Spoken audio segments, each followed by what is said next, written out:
Hey, how are you? Hey, Jim. I know I'm overdressed for the I was about to say, my goodness. Gotta go to an electoral board meeting at 6. So. Hi, I'm Robin Hoffman. I'm a public arts teacher in Charlottesville, and right now I'm on River Road, and it's filming the Rivanna Conservation Alliance volunteer meetup. And there's a whole bunch of people in there ready to give out information, and I'm going to interview them just now because it's Charlottesville.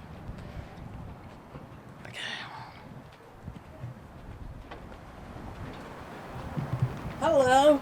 Hello. How are you doing? Doing great. How are you today? I'm fine. I'm just like wondering what are you standing out here for? So my name is Devin Hathaway. I work for the Rivanna Conservation Alliance as the river steward.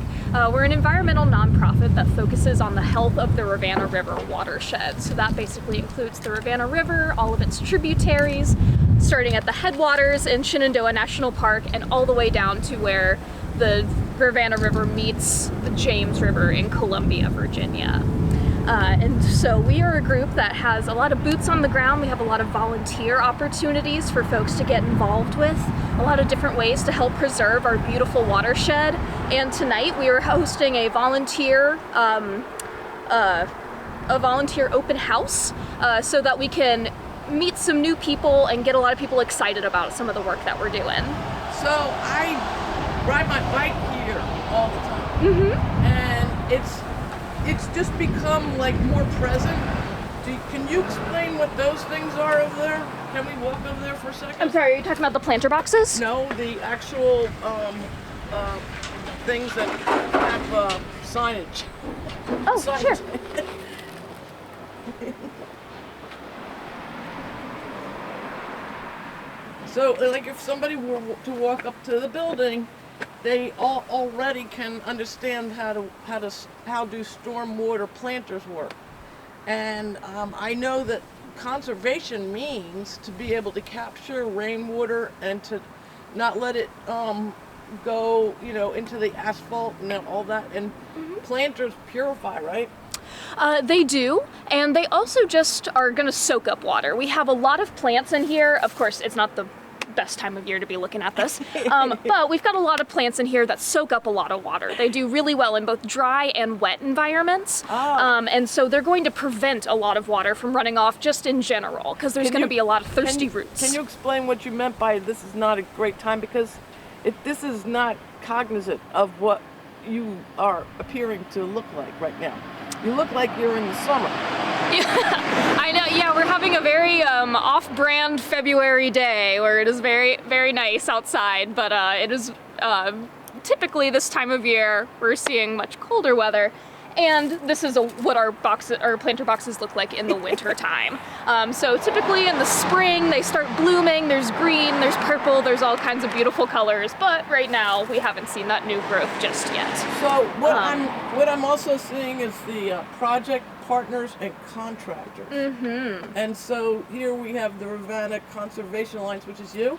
That is us. And then Charlottesville City also participates? Yeah, so this part of this project was funded by a grant program called VCAP, which... Because I don't want to get this license plate. Which is could you the... stand over here? Yeah. Thank you. Oh, sorry. Yeah, so this project was funded in part by VCAP, which is the Virginia Conservation Assistance Program, which allows landowners to do some stormwater best management practices on their own properties. And so that's where the city was involved in this project. And how about Hoffman Water and Environment? So that is a contracting service that helped us design these boxes. Yay! Yeah, so they were involved with what layers of soil go in where, what types of plants we chose, and making it happen. See, like just riding by here, you wouldn't even know how rich and information that you can get just by walking into this building, I guess. Yeah, absolutely. So, and the Absolutely. Nature Conservancy also takes part in some way? Yeah, so we actually share the lease on this building with the Nature Conservancy. So they have a lot of their firefighting equipment here, but there's a little office space attached to it that they didn't have a need for. So we sublet the building from them on their lease. And so they were also really big. They were also really big supporters of this project, of these planter boxes going in. Okay, let's walk toward this way a little bit, if you don't mind. And clean Rivanna River starts with you. Absolutely. So the runoff from hard surfaces like roofs and roads threatens the Rivanna River. How is that? Yeah, it absolutely does. So a big impetus for putting this project in is that this area is about 95% impervious surface, meaning that when it rains, there's nothing, only 5% of the rain that's falling in this area is going to be soaked up by grass, plants, what have you. The rest of it is going to run off, probably pick up speed as it's going down the road and drain right into the Rivanna River, which is actually right behind us. And so when there's rain falling on these impervious surfaces, there's also like little pieces of your tire that come off, like little microplastics coming off, some oil from cars, and just all kinds of stuff that we don't necessarily want in our waterways. And so that is why stormwater runoff in urban spaces can be really detrimental to the health of our water. If we plant, for instance, I noticed that Albemarle County, is this Albemarle County yet? I don't know. I'm not actually positive. I think we're still in the city, but just barely. Well, yeah, barely, because I believe Albemarle County is... Yeah, because the river yeah. is our boundary from the city and the county in this part of town. And I went to the Pantops meeting about the planning for the Free Bridge. Really, really nice. They're doing a lot of planting. But I also noticed when I ride my bike on the Gardens part that it's all developed so that it does capture and promote topsoil. Like there's a lot of marshes over there. Where on the city side, not so much, like by Riverside Park and stuff, and it looks to me like so I've been riding back and forth like for 10 years. Looks to me like the bedrock and everything else is just eroding. And I'm just wondering, do you know anything about like having plantings over there and that sort of thing? In the Darden Tow area? No, the Darden Tow area is taken care of, and I'm not sure why. Okay. Yeah, but on the city side by Riverside Park, it going all the way to like the Rivanna River Company, all along that trail that people are walking back and forth, there's nothing really being growing. It just seems like everything's kind of, it grows, and then it seems like it's more than it used to be. Like, who's doing that? I can't really speak to that. I'm not sure. We'll ask questions when we go inside. So, how long have you been doing this? So I've been working with the Rivanna Conservation Alliance full-time as the river steward for almost 2 years. Yay! Yeah, it's been a really great position. Did you have any experience for being a steward before? This was my first job being like on the water doing preservation work, but I had worked for some nonprofits previously, which did similar work and got people out in the field getting excited about different preservation projects. So today, do you know what they want to do in terms of recruiting? What are the volunteers are going to do? Yeah, so there are so many different ways that people can get involved with the Rivanna Conservation Alliance, and that's one of the things that we're really excited to share with people that stop by tonight. We've got a lot of different education programs coming up, where we do a really amazing program with Albemarle County Public School 6th graders, where we take them to all different spots around the watershed and do some really great outdoor experiential learning with them. We also have a lot of restoration work where we're doing tree plantings or invasive removals or trash pickups. We also have a really great water quality monitoring program where we have two different teams of folks who are, some folks will look for benthic macroinvertebrates, which are basically bugs that just live in the river. And they are really great indicators of water quality because some of them are really sensitive to pollution and some of them are really tolerant of pollution. So we'll basically send folks out to do a survey of the different types of bug species that we find, and from that data we can actually give a quantitative number of how healthy or unhealthy our streams are. And we'll also do some bacteria monitoring where we'll look for E. coli in the water. We especially ramp up those efforts in the summertime when there's a lot of recreation happening on the river, just so that people can know before they go. And we're also bringing back an old program that we're really excited about called the River Guardians, where we're hoping that people will adopt stretches of the river. Yes, I had that in my mind. Yeah. Because they're trying to build 241 units. Yes. And I'm thinking that if Nature Conservancy and a whole bunch of other people bought the property instead, and then everybody, including, for instance, Curry School or the environmental science in, PVCC, or everybody has, like you said, adopt a plot. And then throughout their semesters, be responsible and also do the data, which will help them learn about, like, the changes in the environment and all that. So, did you know how much that property was being sold for? It's 21 acres. Yes, I don't know how much of the property is being sold for that particular project, No? but I do, yeah, Okay. I honestly don't feel like Okay. I can speak much to that No, okay, project. you're fine. Yeah. It just, for me, it was very cheap when I found out about it, because it happened on October 5th, where the company, company that is the builder, the architects, and everybody else said they were going to go ahead and do this because they had the right of way, blah, blah, blah. Yeah, But it is a by right project. by right, but yeah. it's 100 years old. Or it's Right. in the 100-year Right. floodplain. So- yeah. Well, no, it's a 100-year-old contract. In other words, it was done when the property was sold initially. So, but anyway, that's an aside. Why I'm talking about it is because my house is right there. And what I thought about all this time when I was riding my bike before October 5th, when they said they actually were selling it, and it's contingent on the plans, by the way.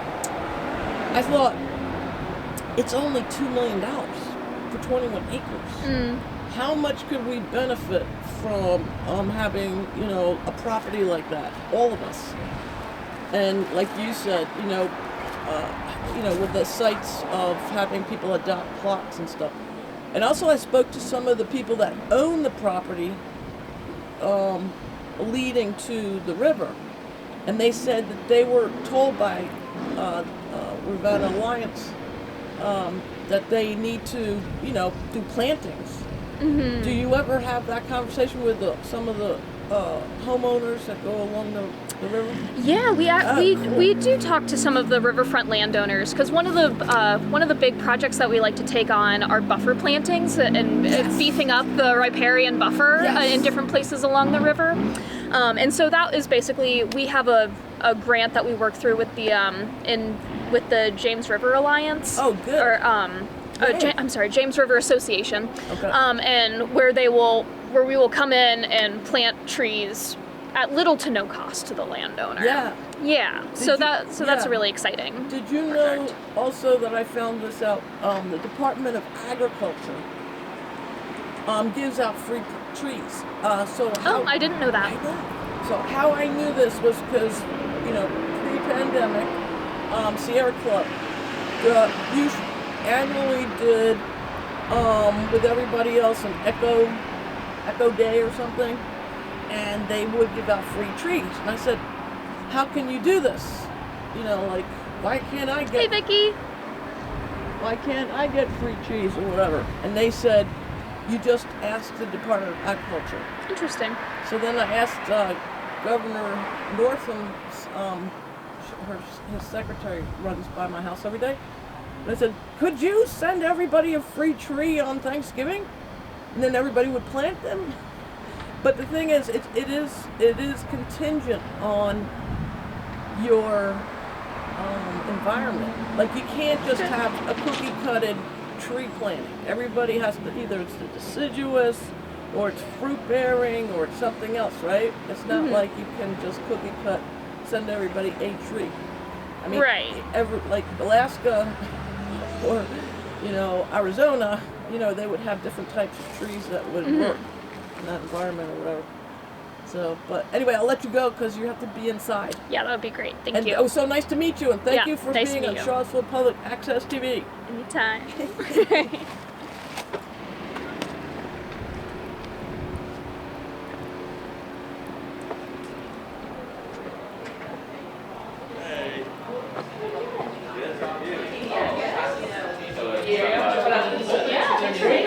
I think the way that I use it is waiting you need the most. Interns, and then in the summer. Right,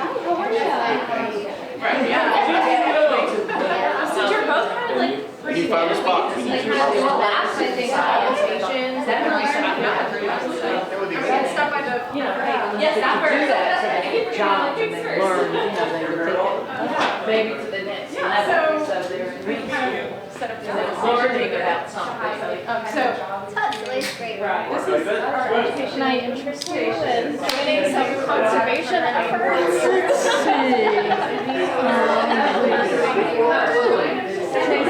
Should do basic removal?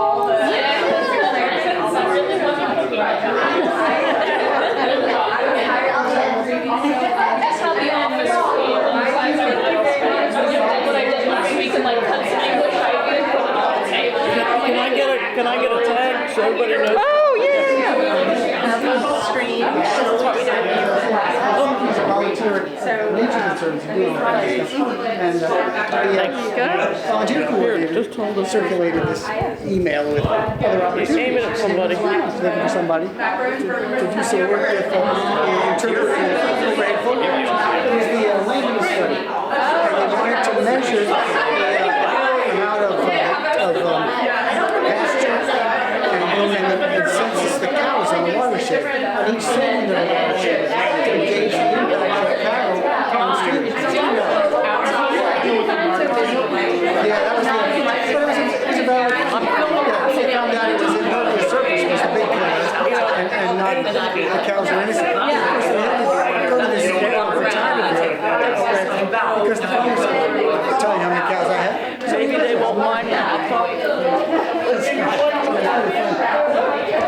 Yes, I certainly would. Yeah, should we go in?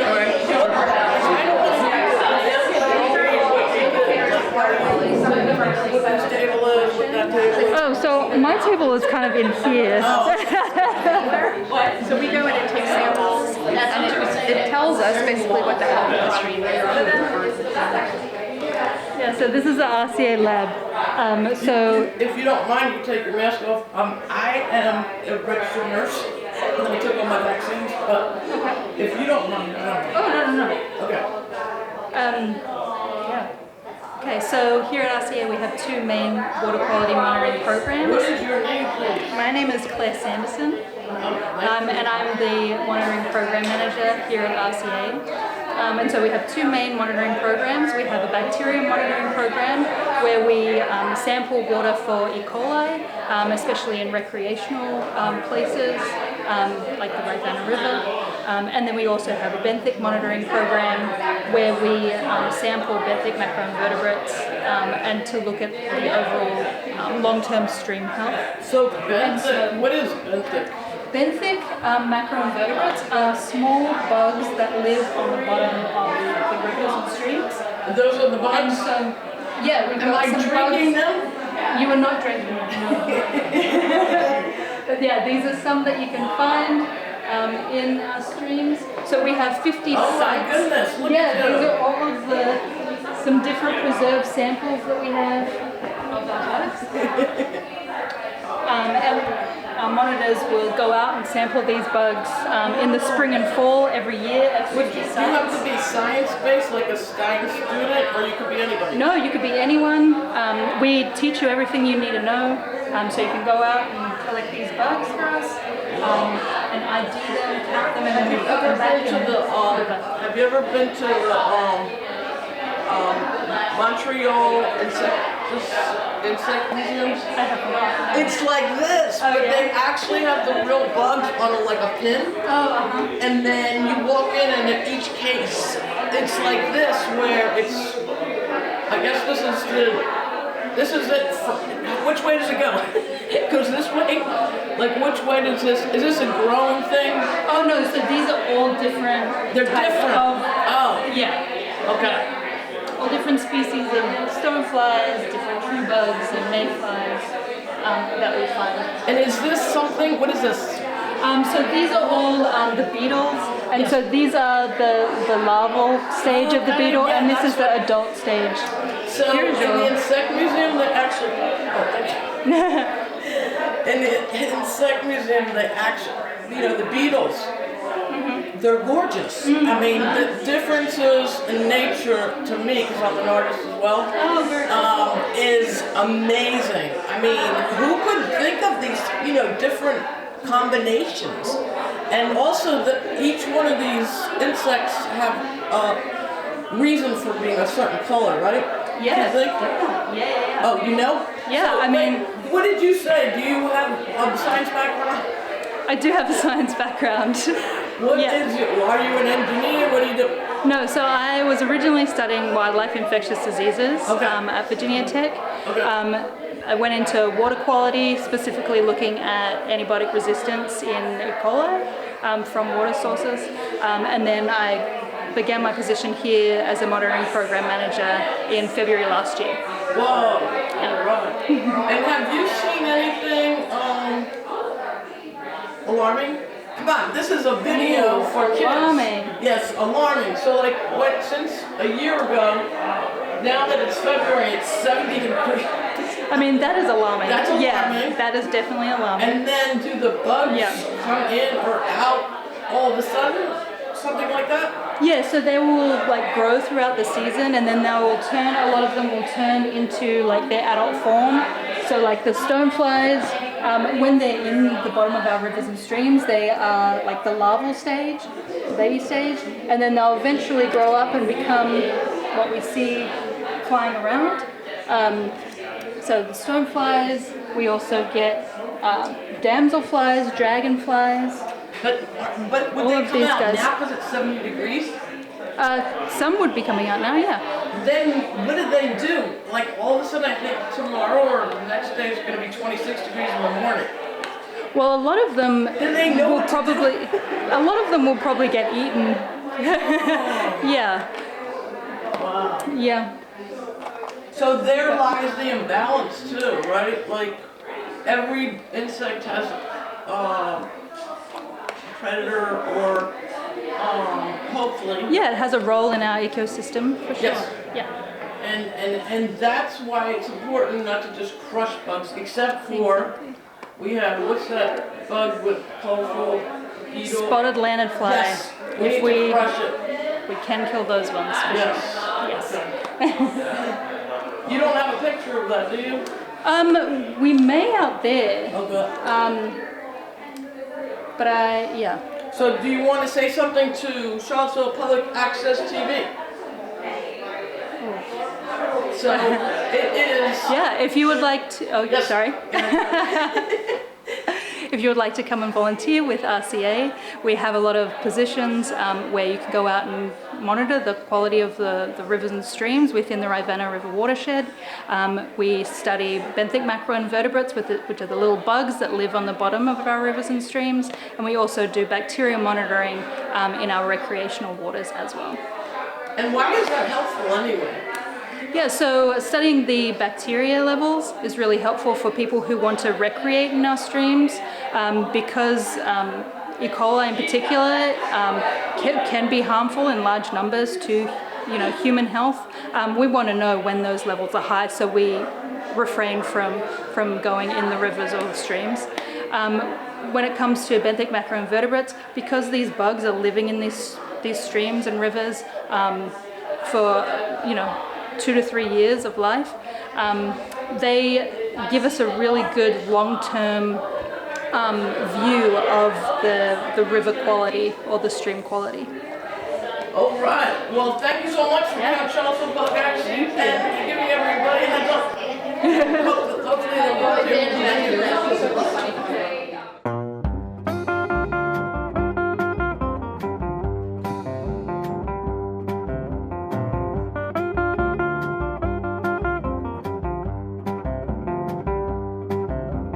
Take me back where cool water flows, y'all. Let me remember things I love, yeah. Stopping at the log where catfish bites, walking along the river road at night. Barefoot girls dancing in the moonlight. Well, I can hear the bullfrog calling me, yeah. Wonder if my road's still hanging to the tree now. Love to kick my feet down in shallow water, shoot fly dragonfly, get back to your mother, pick up a flat rock, skip it across Green River.